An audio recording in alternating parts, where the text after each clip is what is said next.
오늘은 외국에 살아도 외국어가 잘 늘지 않는 이유에 대해서 이야기해 보려고 합니다. 저는 일본에 와서 이제 5년 정도가 지났고 이제 6년 차에 접어들었는데요. 여전히 일본어 때문에 고생하고 있습니다. 한국인이 배우기 쉬운 언어에 속하는 일본어인데도 불구하고 이 정도이니 영어나 그 외의 언어 같은 경우에는 정말 더욱더 힘들 거라고 생각합니다. 물론 제가 언어 학습 쪽에 재능이 없어서 그런 거라고도 생각하고요. 물론 노력도 부족했다는 것도 인정합니다.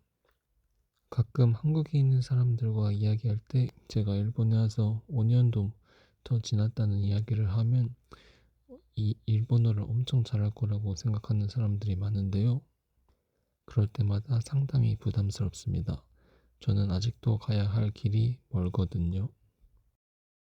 물론 저도 외국에 나와보기 전에는 그렇게 생각했었기 때문에 그 마음은 충분히 이해합니다. 외국어 학습이라는 게 한국에서 하려면 어렵지만 해당 나라에 가서 몇 년 살면 자동적으로 해결되는 문제 아닌가 이렇게 생각했었거든요.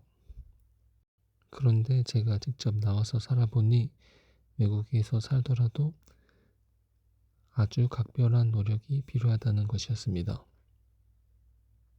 특히 저처럼 현지인 친구를 못 사귀고 회사 집만 반복하는 사람들에게는 특히 더욱더 그렇습니다.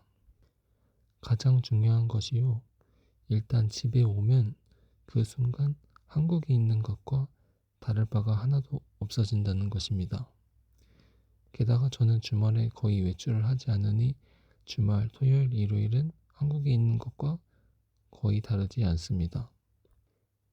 집에서 주로 한국의 인터넷 방송 또는 한국의 유튜브를 많이 보니까요.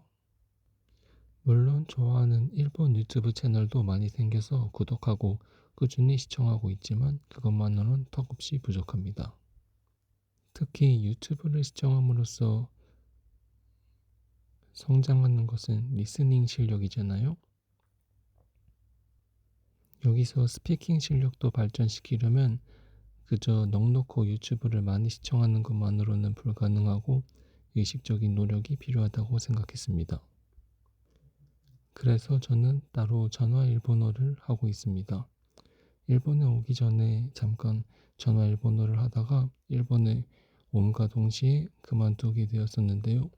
왜냐하면 당시 생각으로는 일본에 살고 있는데 전화 일본어를 하는 것이 이상하다고 느꼈기 때문이었습니다.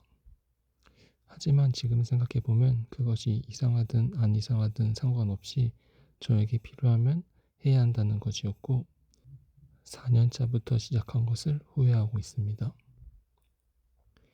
확실히 이 외국어 학습에 대해서 생각해보면 최근 유튜브나 그런 것들을 통해서 굉장히 많은 도구가 생겨났지만 그로 인해 잃는 것도 많은 것 같습니다. 예를 들어 제가 한 30년 전에 왔다면 한국 컨텐츠를 전혀 접할 기회가 없어서 어쩔 수 없이 일본의 컨텐츠들을 접했을 것이고 그로 인해서 강제적으로 실력이 늘어나는 것도 있었을 거라고 생각합니다. 또 저희 부모님 세대가 저희를 보면 요즘은 외국어 공부하기 참 좋은 시대다라고 이야기하실지도 모르겠지만 물론 사실입니다.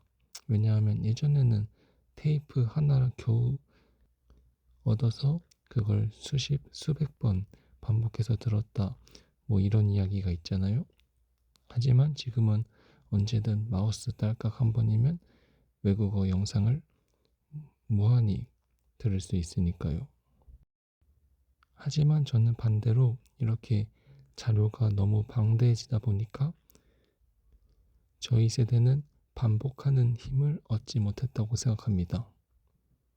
여러 가지 선택지가 있는 상황에서 한 가지를 반복하기보다는 한 가지가 끝나면 새로운 것을 찾아 떠나는 것이 인간의 당연한 본성이잖아요. 아마 저희 부모님 세대의 테이프 하나만 가지고 수백 번 반복하면서 연습했다고 하시는 분들이 현 시대를 살고 현재 외국어를 공부하는 입장이 되었더라도 분명 저희 세대와 똑같이 이런저런 콘텐츠에 손만 대다가 실력은 거의 늘지 않는 그런 경험을 똑같이 했을 거라고 생각합니다. 그럼 오늘은 여기까지 하고 다음에는 제가 부족한 일본어 때문에 고생했던 그런 에피소드들을 이야기해 보도록 하겠습니다. 감사합니다.